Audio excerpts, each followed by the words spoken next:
We are the guys who actually deliver the steel to the last mile. We all forget in the economy chain who's last. So we remember the consumer because Amazon reminded you that you can get your stuff in a day. Earlier you used to send your mom or your grandmother to get your last mile. And this is what Triveni Steel stands for. We've been serving the steel industry over 5 years, 50 years, 5 decades, third generation. What I want to bring through this forum, the importance of a service center, importance of a trade community, importance of the last mile. How do we get our steel manufactured at the plant to the user? How do you get it to the farmer? How do we get it to the builder? How do you get to the contractor? Yes, Steel Authority has tier 2 systems. JSW has their dealers. But you imagine the steel lies on the road and somebody is uneducated person cutting it. How safe is your building? I invested in a cut and bend plant. Not even one contractor bought steel from me. Even the Bangalore Metro bought a couple of 1,000 tons. They said, no, Ashravad, our contractor's doing it cheaper.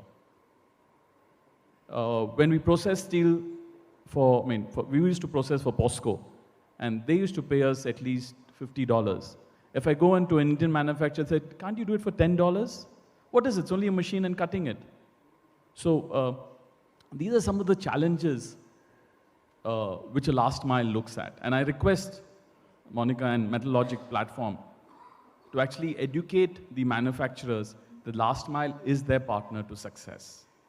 And I was in SAIL award ceremony or customer meet yesterday. Steel Authority also has changed, and they don't call us dealers anymore, they call us partners.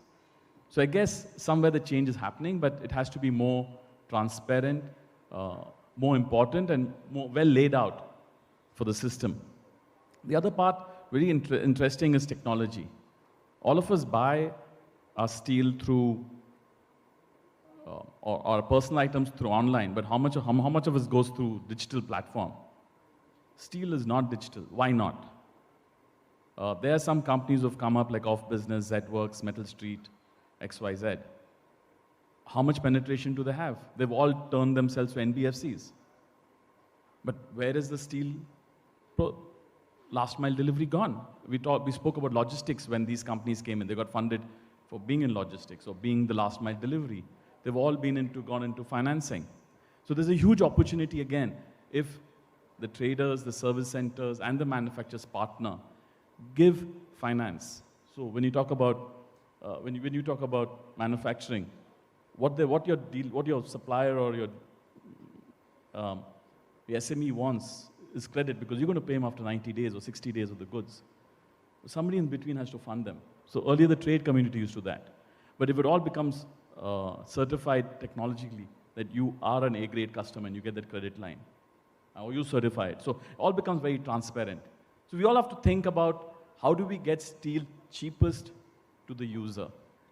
And this is what I think we should all invest in as manufacturers. We can manufacture the best steel, but if the guy in Bangalore, we've got industry called Pune or Ghaziabad or Baroda, doesn't get the steel in time at the cheapest way, what's the user producing it? I mean, the efficient way of producing it. And yeah, I would like it more interactive. If somebody's here to ask questions about how do we change, how do we make how do we change the way